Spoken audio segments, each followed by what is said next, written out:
Siapa di sini yang masih menggunakan layar kunci dan beranda HP masih sederhana kayak gini? Dengan cara ini, kalian bisa mengubah tampilan layar kunci dan beranda HP menjadi super wallpaper kayak gini. Bahkan tampilan saat kalian ngecas akan otomatis berubah disertai dengan efek suara kayak gini.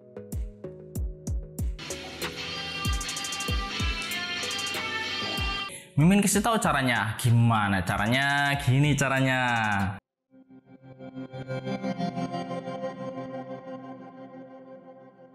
Aplikasinya Mimin kasih tahu di akhir video. Masuk ke super wallpaper, pilih aja mau yang mana. Klik apply, klik tombol settle wallpaper, pilih yang layar kunci dan layar utama. Udah, secara otomatis ketika kalian buka layar kunci ke beranda HP akan muncul transisi animasi seperti ini.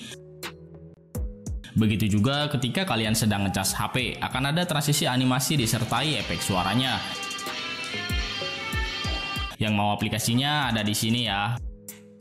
Pilih menu aplikasi, geser ke bawah, dan pilih yang ini. Ikuti gini caranya untuk trik berikutnya.